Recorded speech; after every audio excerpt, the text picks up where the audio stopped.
Welcome to this £100 special focus meeting of OA.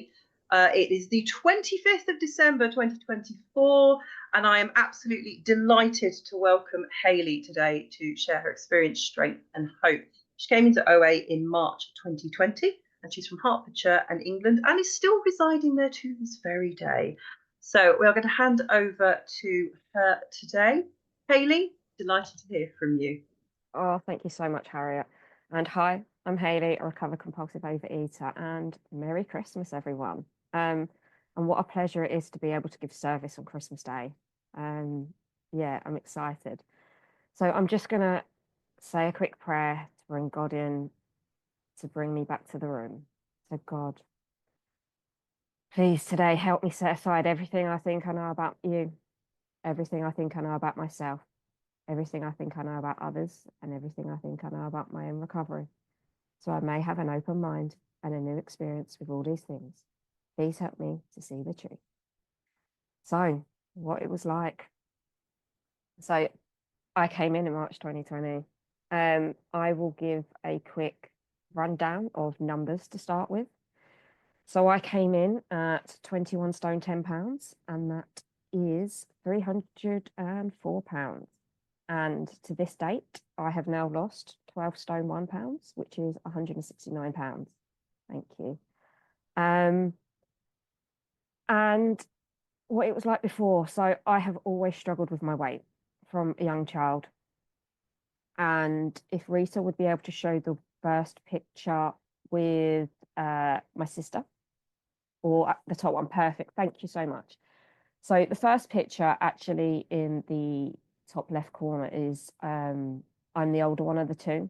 And I've always struggled with my weight. Even then, that was done in 98. So I was about 9 years old when that picture was taken, and you could see it in my face. I have always, had weight issues. That can go off for now if that's okay. Thank you. So I've always had weight issues from such a young age. I used food to self-soothe. I have memories from the age of about 4 where I snuck sweets and went and hid in my little sister's bedroom, put my back to the door because I was told no. I didn't like being told no with food. I wanted it, so I got it. And when I was 8, when I started to mature, was when I really started to pile the weight on. My mum blamed the fact that I was put on steroids, where actually, really, I can only presume because I wouldn't know at that age that it was definitely the food. I was sneaking it, and my weight just carried on. And if the pictures can go up again, it might be just easier if I just explain the pictures first. Some of them might be, sorry. Thank you. Cheers, Rita. So the picture of me next to that one, I was 17 years old. So I literally just ate my way to that size at 17 years old. I can't even think how much I weighed then. But I wasn't your typical teenager. I couldn't go into certain shops and try on clothes. I remember going shopping with friends and going into changing rooms, trying to go into normal size clothes in Tammy Girl, and pretending that, it didn't look good at all. Or actually, I didn't even try it on because I knew it wouldn't fit. And it was heartbreaking. The picture with me quickly with the cake was actually March 2020 on my birthday. And that was the last time I had my biggest binge. So I actually have an abstinence date, an entire abstinence date of 17th of February 2022. So it took me almost just under 2 years to get entire abstinence, which I'll explain in a minute. The one next to that picture with me in the background was 2021.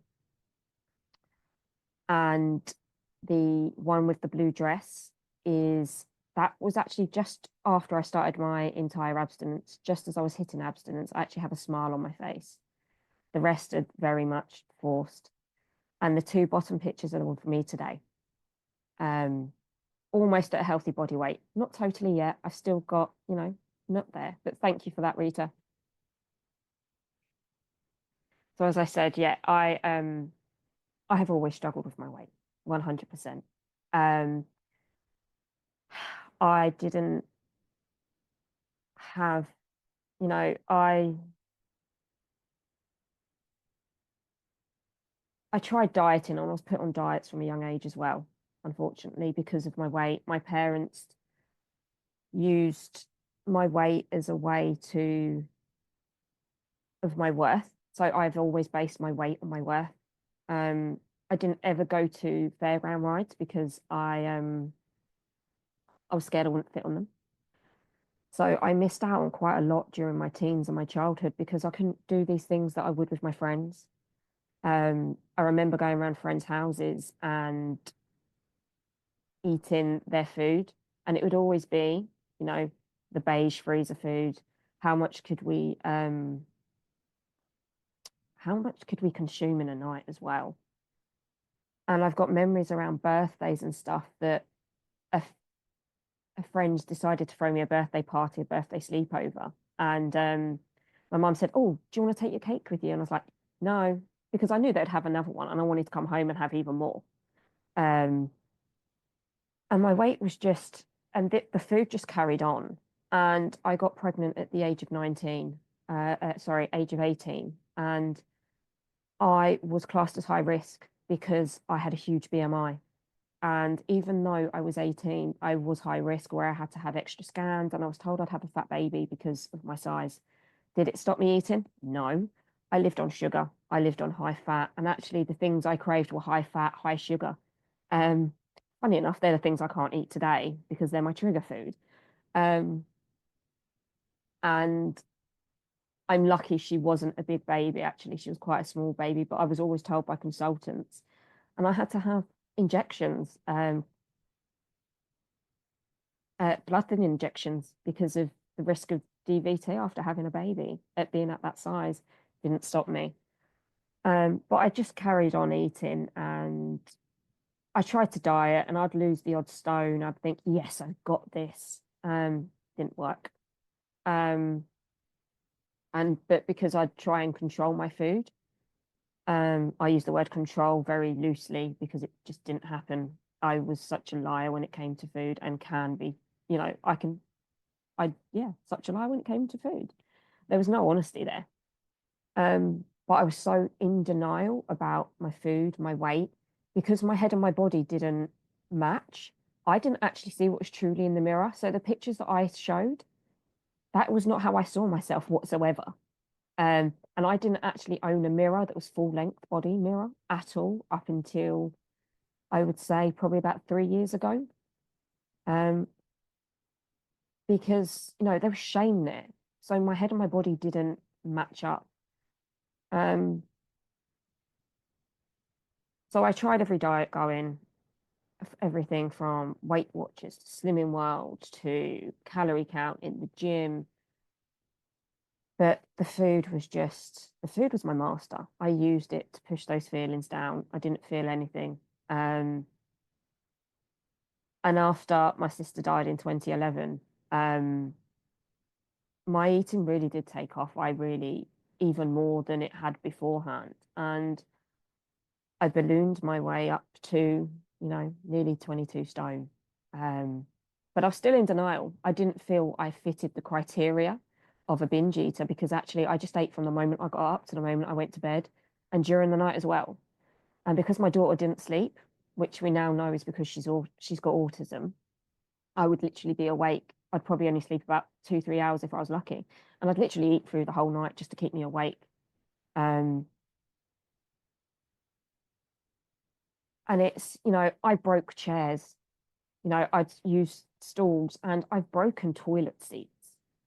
Um, and that was bloody embarrassing to admit that to my in-laws because it was their toilet seat I broke. And I was like, oh my God, how am I going to tell them? But I did. I fessed up and I was like, if I don't, it's, you know, and this disease, it has robbed me. It had robbed me of a life. I wasn't able to run around with my children.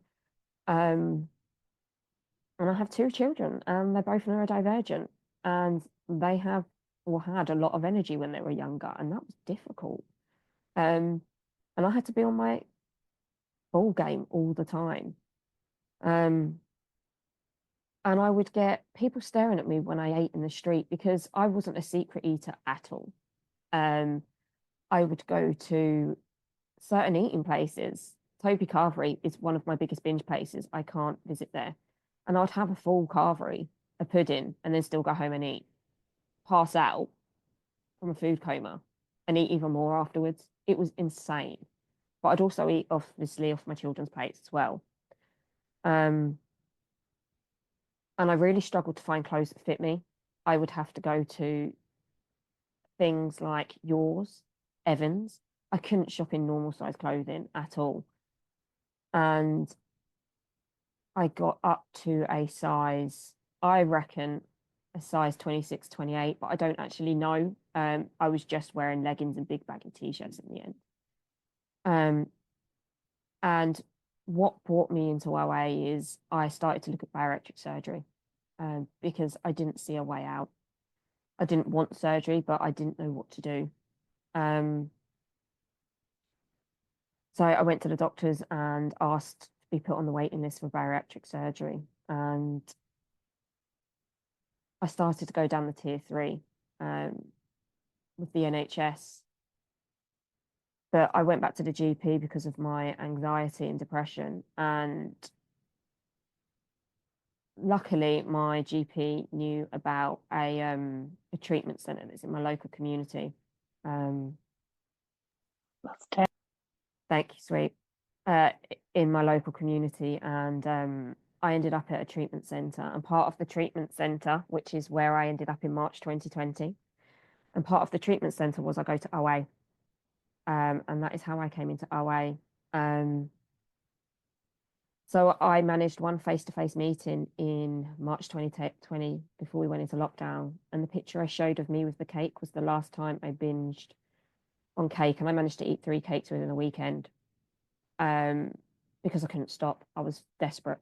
I just couldn't stop, even though I was in this community treatment centre, which I went to once a week. OA has what has saved my life because I literally couldn't stop eating.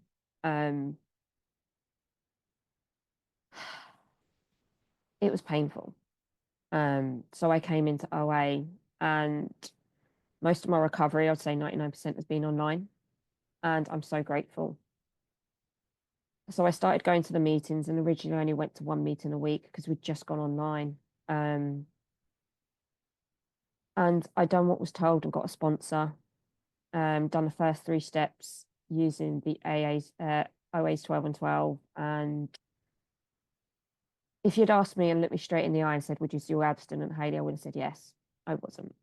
I was dieting with group support, and I'd done that for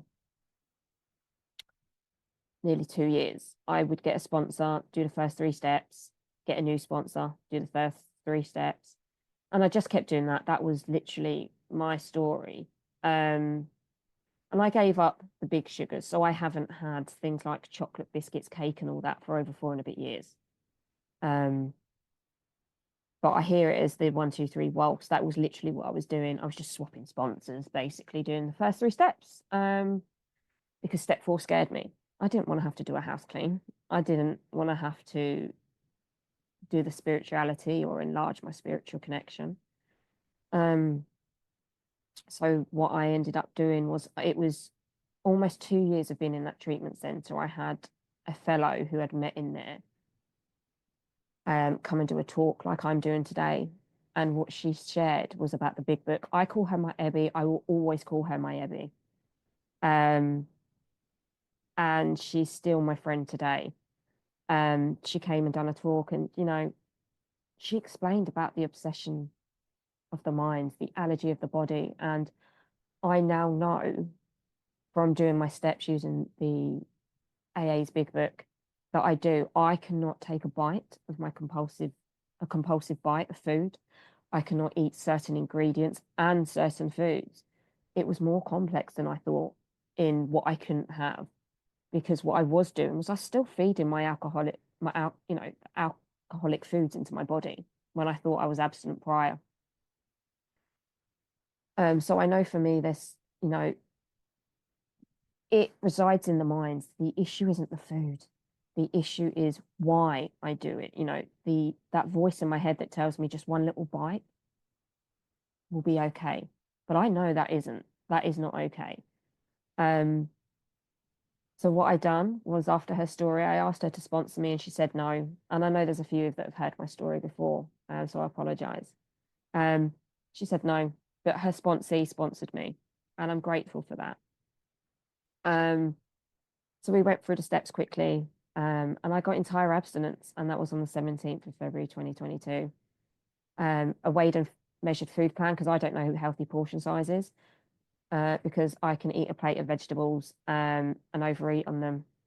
Hence, places like Carvery and Harvester were my binge places, because I could eat as much as I wanted. So I still follow a weighed and measured food plan today, and I use that as a tool. But for me, I needed to put the food down, get abstinent to work the 12 steps, so I could have that relationship with my higher power, with the God of my understanding. And actually, I met my current sponsor today in this meeting, because my sponsor, who I did get abstinent with, left the program, which is fine. I'm very grateful for everything I've got from each sponsor that I've had. I've learned something new. But the current sponsor that I have, I found in this meeting, I messaged her, I heard her share just like I'm doing now. And I was like, that's my story. And that is the beauty of these meetings and being in OA, is hearing other people's stories and going, that's my story. And I asked her to sponsor me, and I'm so grateful today that she is, because I love what she brings, her, the spirituality, and she always sends me back to the big book and back to God, and that's what I need. For me, the basis of this program is spirituality, is God. And I have to remind myself and others on a daily basis, mainly myself, because I wake up unrecovered every darn day. And I don't know, I don't have a understanding of my higher power of God. I use those words.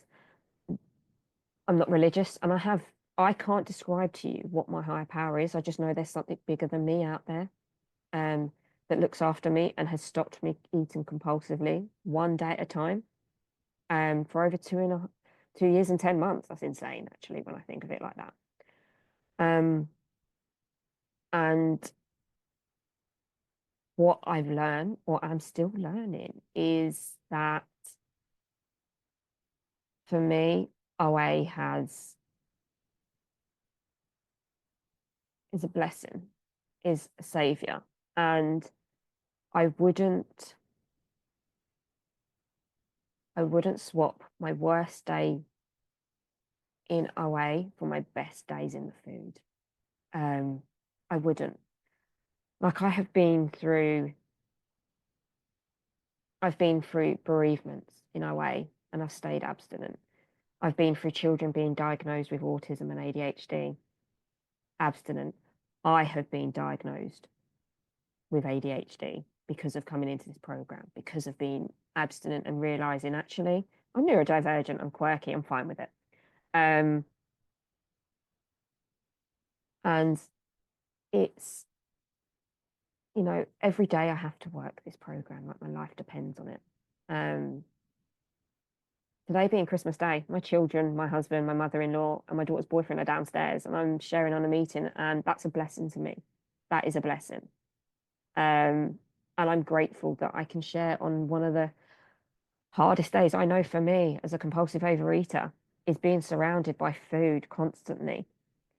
And I luckily 99% of the time have food neutrality. Sometimes 97, depends how tired I am.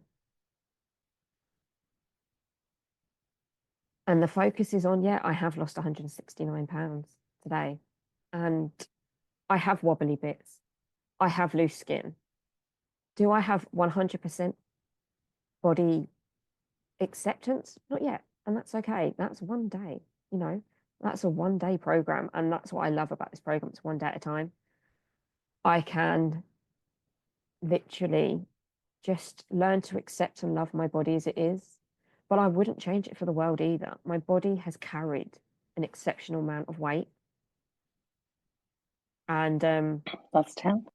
thank you, my lovely. And yeah. And when you're only 4'11", 304 pounds with a 60 odd BMI is a lot of weight, and because that is what I came in at. So I'm gonna have loose skin. But today I am able to walk faster, as in people actually tell me to slow down. I was the one asking people to slow down. What a blessing. I've been able to go on places like Legoland and theme parks with my children, which I never thought I'd ever do. And it's taken my head a while to catch up with my body and to accept my body, in the sense of when I sit in a chair, I still have that old voice that goes, is it going to break? Because for over 30 odd years of my life, yeah, it probably would have. But today I can just fit in a normal chair and in a normal size clothes. I don't have to worry about what shops I go into. But I know I still have that. What I still need to work on is that loving and accepting where my body is. But I take care of myself with self-care today. I work my steps. My 1 to 3, I say every morning. Step 7, I say the step 7 prayer. And I'm on a step 10 train. I do my step 10s every day. I've already done 2 step 10s today, and that's okay. And who knows, before the day's out, there's probably going to be more. But for me, I really have to work on my emotional and my spiritual program. I try and grow my spiritual program every single day by doing something slightly different, be it a different reading, or the one thing I struggle with, one of the tools is journaling. And even if I write a sentence, that for me is progress. And for me, this is what the program is. It's progress, not perfection. I move my body as much as I can today. And I can't, my sponsor and I had a discussion about this. I hate the word exercise, because exercise for me has such a negative effect from my childhood. Movement. I try and move my body, be it by stretching, walking, dancing in the kitchen. Who doesn't like a kitchen dance party? That's still movement. And I haven't done that yet. So today I will, after this meeting, put on a Christmas tune and have a dance in the kitchen, because for me, that's joy. And that is what recovery gives me. It gives me joy. It gives me what I'm able to do is be present with my children and my family. And I'm able to be neutral around the food majority of the time. I bake my children's birthday cakes. My son's birthday's in less than 4 months away. Sorry, try again, 4 weeks. And I'm waiting for the order of what cake I'm going to be building him. And that, it's Christmas. It's food indulgent. My house is full of it. I don't care. I'm still having my weighed and measured food. I'm still sticking to my plan. I'm doing my outreach calls. But I'm also throwing in some self-care today. I've done some colouring, and we've played some games. Before recovery, I couldn't do that because my face was in the food. I was hiding in the kitchen. I was like, kids, 1 moment, I'll be back in a minute. And I wasn't back in a minute, let's be honest. And they'd ask where their stuff had gone, their food had gone. That was me, taking it. And I'd have to lie to them about where it had gone. Today I don't. I get to show up and be honest. I get to show my children that their food's safe. That's theirs, not mine. But I also get to model to them healthy eating, what a healthy body size almost looks like. And that's the one thing. I don't focus now on my weight, or I weigh myself once a month to keep track, and that's it. First of every month, that's it, jump off. And yeah, I am still working towards a healthy body weight. I'm probably about a stone out. but I give that to God because, you know, if I focus on my weight, I lose my recovery. If I focus on my recovery, I lose the weight. And that for me is, yeah, that for me is my truth. And that's all I can share is my truth. And I think I'm coming almost to, you know, the end of my share. And I just want to say I'm so grateful to be able to spend today with you on Christmas, sharing my experience, strength, and hope. And I just have so much love for my higher power for allowing, you know, one day at a time that I can do this. For Rita for asking me, even though I may have forgotten until yesterday. But it's okay. You know, we roll with it. As I said, I'm a bit chaotic. We roll with it. You know, it's God has a plan, and my plan isn't ever God's plan. And I'm just grateful for my fellows, my God squad, and the people that I've met and I'm yet to meet. So thank you so much for hearing me.